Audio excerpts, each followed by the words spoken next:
Number one అంటారు. అసలైన number one Guru Kashi university. And Justice Sudarshan Reddy definitely has to answer. ఆయన అమిత్ షా గారి మీద దాడి చేయడం కాదు, 30 జడ్జెస్ని తీసుకొచ్చి ఎంపీస్ని 30 retired supreme court judges, high court judges, కొంతమంది ఎంపీస్ వచ్చి రాశారంటారు. రేపు బీజేపీ వాళ్ళు ఒక 300 జడ్జెస్ని తీసుకొచ్చి ఇంకో పిటిషన్ రాస్తే అప్పుడేమంటారు వీళ్ళు? It is not that. we criticise చేసాం చాలా, ఇది ఇప్పుడు కాదు, చాలా ఈకో సిస్టమ్ చూస్తున్నాం. ఇంకా ముందు కూడా ఏం జరిగితే ఒక 100 మంది వచ్చి అమిత్ షా గారికి, నరేంద్ర మోదీ వ్యతిరేకంగా ఒక పిటిషన్ రాశారు 100 మంది రిటైర్డ్ ఐఏఎస్ ఐపీఎస్ ఆఫీసర్. ఇది ప్రెషర్ గ్రూప్ అంటారు దీన్ని. గవర్నమెంట్ మీద ప్రెషర్ తీసుకురావడానికి చేస్తున్న పని. ఇప్పుడు జరిగే ఎలక్షన్లో అది ఇంకా కొంచెం ఆయనకు లెజిటిమసీ ఇవ్వడానికి చేస్తున్న పని వీళ్ళది.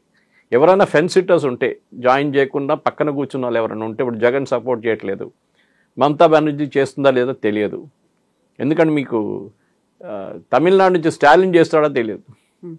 అట్లాంటి పరిస్థితుల్లో వాళ్ళని కూడా తీసుకురావడానికి చేస్తున్న పని ఇప్పుడు జస్టిస్ సుదర్శన్ రెడ్డి చేస్తున్న పని అన్నమాట. ఆయన తీసుకొచ్చి ఆయన మీద దాడి చేస్తున్నారు. చూడండి, ఆయన పాప ఇంత ఇన్నోసెంట్ మనిషి, ఆయన ఇచ్చిన జడ్జ్మెంట్ ఇప్పుడు ఎందుకు తీసుకొస్తున్నారు? ఇదంతా logic. It is straight away simple. మీరు చేసిన పనికి యు ఆర్ రెస్పాన్సిబుల్. ఇప్పుడు కాదు, 10 సంవత్సరాల తర్వాత కూడా మీరు జవాబు ఇవ్వాల్సిందే. You have to say why you did it. మీరు అది చెప్పండి, మీరు ఎందుకు చేశారు, మీ అది కరెక్టా కాదని మనం తర్వాత డిబేట్ చేద్దాం. కానీ ఆ రోజు ఇచ్చిన జడ్జ్మెంట్తో ఎంతమంది చనిపోయారో వాళ్ళ ఫ్యామిలీస్కి మీరు ఏం చెప్తారు? అది justice Sudarshan Reddy has to make a statement. ఇప్పుడు రిటైర్డ్ జడ్జిలందరూ కలిసి ఒక లెటర్ అయితే రాశారు. ఇప్పుడు మీరు చేసినటువంటి కమెంట్స్ వల్ల న్యాయ వ్యవస్థ మీద నమ్మకం పోతోంది, ఆరోపణలు అనుమానాలు వచ్చేలా ఉన్నాయి అనేటువంటి మాటని ఓపెన్ లెటర్ రాశారు కదా సార్. అంటే గతంలో తీసుకున్నటువంటి ఒక నిర్ణయాలు, జడ్జిమెంట్స్ అప్పుడే ఎందుకు స్పందించలేదు ఇంతకాలం తర్వాత? అంటే అక్కడ బాధితులకు ఆ న్యాయం జరిగి ఉంటుంది, లేకుంటే జరగాల్సినటువంటి న్యాయం జరగలేదు అనుకున్నప్పుడు అది కూడా ఎలక్షన్స్ టైంలో ఇప్పుడు మాత్రమే ఎందుకు బయటకు రావాల్సి వచ్చింది? దీనికన్నా ముందు కూడా ఆ టైంలో if you go back to the old media, అప్పుడు టెలివిజన్ లేకుండే, అప్పుడు సోషల్ మీడియా లేకుండే టైంలో, కానీ అప్పుడున్న చాలామంది క్రిటిసైజ్ చేశారు. కానీ అప్పుడు బీజేపీ ఇంత పవర్ఫుల్ పొజిషన్లో లేరు, okay, as they are today. So డెఫినెట్గా క్రిటిసైజ్ చేశారు. నేను ఒకటే మాట వీళ్ళని అడుగుతున్నాను, మరి మీరు చెప్పారు కదా 15 జడ్జెస్ రాశారు రిటైర్డ్. బీజేపీ వాళ్ళు 30 వాళ్ళు తీసుకొస్తారు రేపు రిటైర్డ్ వాళ్ళ జస్టిస్ సుదర్శన్ రెడ్డి వ్యతిరేకంగా స్టేట్మెంట్ ఇచ్చి, అప్పుడు చూడండి, అప్పుడు వీళ్ళు అంటారు వీళ్ళంతా కాంప్రమైజ్ అయిపోయారు, అమిత్ షాకి అమ్ముడు పోయారు అని చెప్పేసి చెప్తారు. That is not the point. The point is simple. Supreme court తీసుకోండి. సుప్రీంకోర్టు ప్రెసిడెన్షియల్ రెఫరెన్స్లో ఎన్ని రోజులు గవర్నర్ కానీ ప్రెసిడెంట్ కానీ బిల్ మెయింటైన్ చేసుకోవచ్చు, దాని తర్వాత సైన్ చేయాల్సిందే, డిలే కాకూడదు. బ్రేక్ డౌన్ ఆఫ్ జస్టిస్ వస్తుందన్నారు, బ్రేక్ డౌన్ ఆఫ్ అడ్మినిస్ట్రేటివ్, అంటే మీరు ఒక అసెంబ్లీ పాస్ చేసిన రెజల్యూషన్ మీరు సైన్ చేయకపోతే అది ల్యాప్స్ అయిపోతుందని. ఇదే సుప్రీంకోర్టు జడ్జెస్ దగ్గర అడగండి, మీ దగ్గర ఇన్ని కేసులు పడి ఉన్నాయి కదా, మీరు కూడా ఒక డెడ్ లైన్ పెట్టండి, ఈ కేసు 3 నెలల కన్నా, ప్రతి కేసు 3 నెలల లోపల డిసైడ్ అయిపోతుందని చెప్తే ఎందుకు చేయట్లేదు? మీరు రిటైర్ అయిపోయి, మీ తర్వాత వచ్చిన చీఫ్ జస్టిస్ రిటైర్ అయిపోయి 10 సంవత్సరాలు 20 సంవత్సరాలు 30 సంవత్సరాల నుంచి కేసులు నడుస్తున్నాయి, మళ్ళీ మీకు డెడ్ లైన్ లేదండి? ఓన్లీ ప్రెసిడెంట్కి గవర్నర్కే డెడ్ లైన్ ఉంటుందా? Justice delayed is justice denied. మీరు కూడా ప్రతి కేసు అంతా ఒక ఫ్యామిలీ ఉంటుంది, ఒక ఇండివిజువల్ ఉంటారు, మీరు వాళ్ళకి జస్టిస్ ఇవ్వట్లేదు. మీరు 10 సంవత్సరాలు మీ మీద అకౌంటబిలిటీ లేదు, కానీ మీరు అందరి మీద అకౌంటబిలిటీ చెప్తారు. ఇది అడగాల్సిన ప్రశ్న. వై సుప్రీంకోర్టు నాట్ ఆస్కింగ్, మాకు కూడా డెడ్ లైన్ ఉండాలి, మా దగ్గర వచ్చిన కేసులు మేము 3 నెలలు డిసైడ్ చేసేయాలి, ఇది ఎందుకు చెప్పట్లేదు? సో మీరు ఒక ఫింగర్ అట్లా పాయింట్ చేస్తే 3 ఫింగర్ మీ వైపు ఉంటుంది, అది గుర్తుపెట్టుకోవాలి సుప్రీంకోర్టు జడ్జెస్ కూడా. మీరు రిటైర్ అయినా కానీ మీ ప్రతి జడ్జ్, రామ్ జన్మభూమి గురించి క్రిటిసైజ్ చేశారు కదండి ఎక్స్ చీఫ్ జస్టిస్ని, ఎంతో మాటలు చెప్పారు. మోదీ గవర్నమెంట్ దానికోసం ఆయన్ని రాజ్యసభకి పంపించారు, జస్టిస్ చంద్రచూడ్ వ్యతిరేకంగా మాట్లాడారు, ఆయన చేసిన జడ్జ్మెంట్స్ గురించి క్రిటిసైజ్ చేశారు, ఎన్నో యాంటీ గవర్నమెంట్ జడ్జ్మెంట్స్ ఇచ్చారు కదా, అది దాని గురించి మాట్లాడలేదు. దానికి మీకు ఎగ్జాంపుల్ ఇచ్చాను. ఇప్పుడు అరెస్ట్కి అదే టైంలో Arnab Goswami arrest Karnataka police register చేసిన కేసు ఉన్నప్పుడు సుప్రీంకోర్టుకి వస్తే ఏమన్నారు? You go to the high court అన్నారు. మళ్ళీ ఇవి సిద్ధార్థ్ వరదరాజన్ అండ్ కరణ్ థాపార్కి ఎందుకండి వాళ్ళు supreme court is hearing them immediately? ఇప్పుడు నిన్న కూడా చూసా, ఏదో ఒక యూట్యూబర్ని మళ్ళీ ఆపేశారు అరెస్ట్, ఎందుకంటే anti Modi story. So it is a double edge sword. వీళ్ళు గుర్తుపెట్టుకోవాలి, మీరు చేసిన ప్రతి జడ్జ్మెంట్కి ఇట్ విల్ బి అకౌంటబుల్. మీకు డబ్బులు ఇచ్చి మిమ్మల్ని అక్కడ కూర్చోబెట్టారు సుప్రీంకోర్టు జడ్జిగా, యు ఆర్ ఆల్సో ఆన్సరబుల్. మీరేదో నేను ఒక దేవుడు, నన్ను ఎవరు ముట్టకూడదు అని చెప్తే కాదు, we will question you. Justice Sudarshan కాదు, ఎవరైనా కానివ్వండి క్వశ్చన్ చేస్తాం. వాళ్ళు డిఫెండ్ చేసుకోమని చెప్పండి, that's not a point. So జడ్జిలు అనేవాళ్ళు చాలా న్యూట్రల్గా ఉండాలి, బయాస్డ్గా ఉండకూడదు అనేది, చాలా బ్యాలెన్స్ అనేది మెయింటైన్ చేయాలి అనుకున్నప్పుడు ఎక్కువగా లెఫ్ట్ ఐడియాలజీ ఉన్న వాళ్ళే ఇప్పుడు లీడింగ్లో ఉన్నారు, వాళ్ళే కీ పొజిషన్లో ఉన్నారు అనుకున్నప్పుడు ఎందుకని చర్యలు అనేవి ఉండలేదు? యాక్చువల్గా ఒక డౌట్ అనేది వస్తుంది. అక్కడ దాకా వెళ్తే మీరు చెప్పినట్టుగా కొంతమందికి అయితే బెయిల్ వస్తుంది, లేకుంటే కొంతమంది కేసులు కొట్టేస్తారు, కొంతమందికి జైలు వస్తుంది, లేకపోతే కొంతమంది కింది కోర్టుకు వెళ్ళమని చెప్తారు అనుకున్నప్పుడు వేర్ ఇస్ ద జస్టిస్ అనేటువంటి ఒక డౌట్ వస్తుంది కదా. లేదండి, జస్టిస్ లేదు మన కంట్రీలో. నేను ఎన్నోసార్లు చెప్పాను, I'm saying at the threat of facing contempt of court, yes there is no justice in this country. డబ్బులు ఉన్నోడికి జస్టిస్ ఉంది ఇక్కడ. కపిల్ సిబ్బల్ 40 లక్షలు తీసుకుంటాడు ప్రతి హియరింగ్కి. మీకు కావాలంటే ఇట్లా మీకు బెయిల్ ఇప్పించేస్తాడు. మీ హియరింగ్ ఒక్క రోజులో 24 అవర్స్లో మీరు అదే టైంలో ఒక చిన్న లాయర్ని పెట్టుకొని వెళ్ళండి, 2 సంవత్సరాల దాకా మీ కేసే లిస్ట్ కాదు సుప్రీంకోర్టులో. డబ్బులు ఉన్నోడికే జస్టిస్ మన కంట్రీలో. అది we are seeing it out of 20-30 సంవత్సరాలు పడిన కేసు మీరు ఎందుకు తీర్పు తీసుకురావట్లేదు? Why are you not giving judgements for that? ఇప్పుడు వచ్చిన కేసు ఎందుకు తీసుకుంటున్నారు? కొత్త దాంట్లో లేనిపోయిన కేసులు అన్నీ మీరు తీసుకుంటున్నారు. కుక్కల కేసు తీసుకున్నారు మీరు. అరే, I'm not saying it's not important, కానీ అది హైకోర్టు డీల్ చేయమని చెప్పండి. ఢిల్లీ హైకోర్టు ఉన్నారు కదా, ఢిల్లీ హైకోర్టు కూడా డెల్ట్ విత్. మీకు ఇంత పక్కన ఉన్న కేసులు పక్కన పెట్టి హియర్ చేస్తున్నారు, అది గుర్తుపెట్టుకోండి కవిత గారు. They are putting the cases aside, regular cases, and they doing this. That is very important. So justice denied, that is the most important. మీరు చెప్పిన దానికి ఆలోచించాం, ఇంకెక్కడైనా సిస్టమ్ ఉందని చెప్పండి. 5 జడ్జెస్ కూర్చున్నా, 3 జడ్జెస్ కూర్చొని సుప్రీంకోర్టులో కొలీజియం అని చెప్పేసి మేమే సెలెక్ట్ చేసుకుంటాం. రేపు ఇండియన్ ఆర్మీలో 5 జనరల్స్ కూర్చొని మేమే నెక్స్ట్ ఆర్మీ చీఫ్ని సెలెక్ట్ చేస్తామంటే అలౌ చేస్తారండి మీరు? ఇదే సుప్రీంకోర్టు ఆపేస్తారు వాళ్ళని. దట్ ఇస్ నాట్ అలౌడ్, అట్లా చేస్తారు మీరు అని చెప్పేసి. You are compromising integrity of. సరే, దీనికన్నా ముందు పొలిటికల్ పార్టీస్ వాళ్ళ రిప్రజెంటేటివ్స్ని తీసుకున్నారు, అదంతా జరిగింది. లేదంగా ఇందిరాగాంధీ టైంలో అయితే 3 చీఫ్ జస్టిస్ని పొటెన్షియల్ క్యాండిడేట్స్ని పక్కన పెట్టి ఎమర్జెన్సీ టైంలో చీఫ్ జస్టిస్గా తీసుకొచ్చారు. కథ మనకు అందరికి తెలుసు. కానీ now we are talking about situation ఎక్కడ ఎట్లా వచ్చిందంటే 5 మందో 3 మంది కూర్చొని ఎవరిని చీఫ్ జస్టిస్ చేయాలి, ఎవరిని ట్రాన్స్ఫర్ చేయాలి, ఏ జడ్జిని సుప్రీంకోర్టుకి తీసుకురావాలి, ఏది తీసుకురాకూడదు మీరు ఎట్లా డిసైడ్ చేస్తారండి? ఎన్జేఎస్సీ నాకు బిల్ ఉండే, పార్లమెంట్ చేసిన బిల్, ఆ బిల్ని మీకు కొట్టుపడేస్తారు.